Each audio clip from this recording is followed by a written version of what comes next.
Sam Schaefer here with Sam Schaefer Numismatics, roundtable number VTN 261. And I'm here today on a new episode of Coin Mythbusters. And on this episode, I'm going to focus on a coin that you've probably heard a lot about if you are in the hobby. And even if you're not in the hobby, you probably have heard about it in the news. And that is the 1943 penny. So I'm going to break down what this coin actually is and what it is not, because there is so much misinformation on the internet right now that it is absolutely mind-blowing. So I'm going to delve into this subject a little bit and show you guys exactly what a 1943 penny should look like, and also what it takes for one of these coins to be rare and valuable.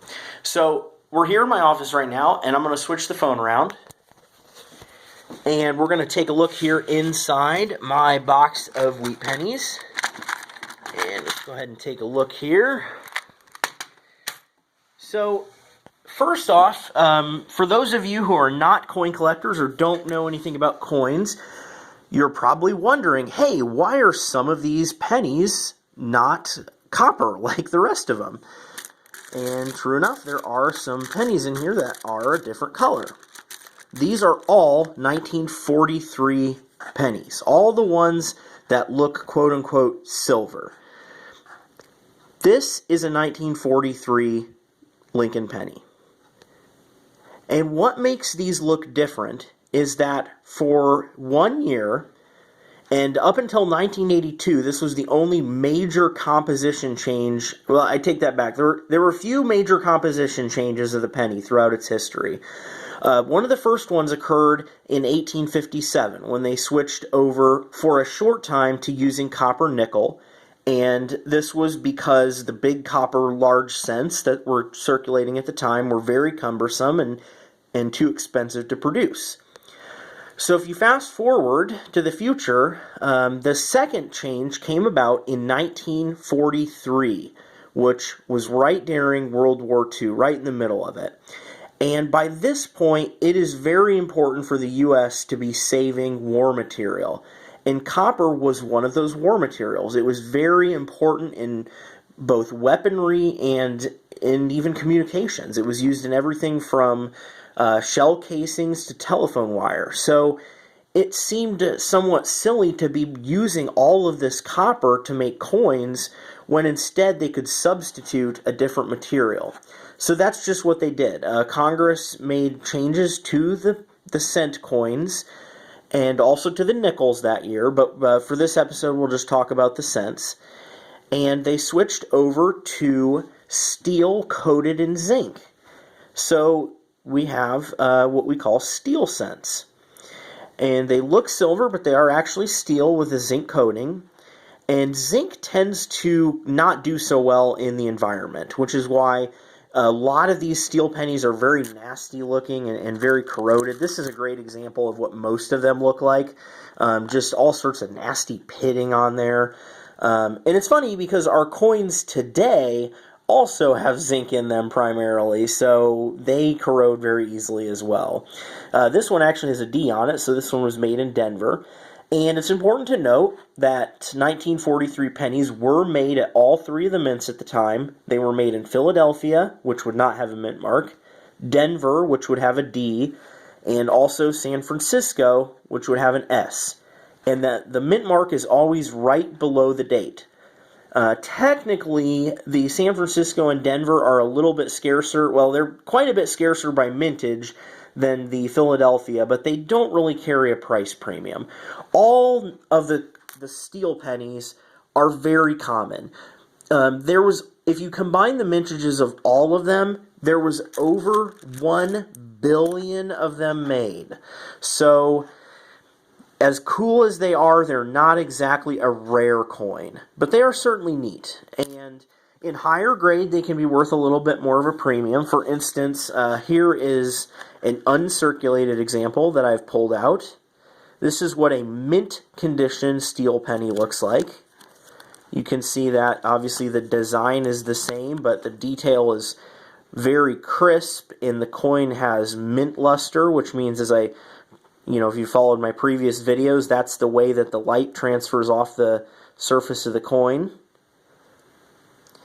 And, you know, a coin like this is in, let's say if it grades mint state 66 out of a possible 70, the coin might be worth $20 or $30. So they're a bit of a premium, but the one reason they're not worth more is because so many people saved them. Because it was different, and people, just as in general nature, and this is this way today, when you see something unusual and change, most people save it. So this was also true in the 1940s, and so people would, you know, go to the bank and get a roll of fresh pennies, and if they could afford to save it, they would save it back. So many of these beautiful pennies survive in excellent condition this day for us to collect and enjoy. Now, if you've been following the news lately, you may have heard some interesting news stories about 1943 pennies and how they're worth a ton of money. One of the ones that keeps making the rounds is that they're worth $1.7 million if you have one. So here's the thing. There is a little nuance to the 1943 pennies. They were also made as a trial strike, although I think it's a bit murky whether the mint actually admits this happened. Around 20 examples of them were struck in copper. So they look just like the pennies that they had replaced for 1 year. They look like regular wheat pennies instead of being steel as they were supposed to be. These are the rare ones. If you have a 1943 that is copper instead of steel, then you have a very rare coin. And it's very unusual for someone to find one of these coins. It's just, of course, anything could happen. They did get out from the mint, but it was pandemonium when people found out that these coins were available. Now, maybe pandemonium's a bit strong, but honestly, Henry Ford it was alleged, would give a free car away to someone who would bring forth one of these copper pennies. So ever since the mid-1940s, around 1946, 1947, people have been hunting for the 43 coppers. And it's just very unlikely that anyone would find one. So it's kind of a disappointing thing because a lot of the news stations keep putting out these stories about how you need to check your change, or I even saw a news story that said to look outside on the ground to try and find the rare penny.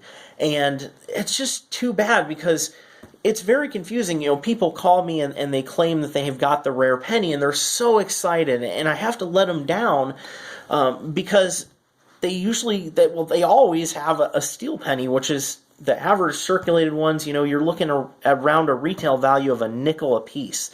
The history is so much more interesting than the value they carry them. With 1 billion of them minted and so many in high grade, they're just not rare. But it's just unfortunate, and I think what happens is people are bored at the news stations and they see something like that that's kind of a general interest piece. And so it gets people excited. Everybody likes a great treasure hunting story, you know, finding something rare and out of nothing. And so, but it causes a lot of people to look at their coins, which is great. We want people to look at their coin collections and get excited about coins. But these news articles are really getting people excited for the wrong reason. And it's just so much, it's misleading because when you look at your coins, I mean, just like this box of pennies that I just showed, you would think that the one that looks different would be the one that's special, when in reality, it's the one that looks the same that is the good one. So it's just a mess. And if that isn't, you know, complicated enough, they also made steel pennies in 1944. These are also very rare, and these were not meant to be. These were basically accidental strikes that happened at the mint. So if you have a 1944 that's steel instead of copper, you also have something good. So it's very confusing, but it's one of those things where it's basically another case of fake news. Even the coin industry is not immune to fake news. So I hope this video was enlightening, and I hope that if nothing else, you learned a little bit more about the 1943 pennies and what makes them unusual. If you have any questions or anything that you'd like answered further, or if you'd just like to talk about coins in general, or maybe have your coin collection evaluated, please don't hesitate to give me a message or a call, and I'd be happy to help you out. I'm located in Indianapolis, Indiana, and I'm open 5 or 6 days a week, depending on the week, to help customers. And I've looked forward to putting out more of these Mythbuster episodes going forward. Thanks for watching, everyone.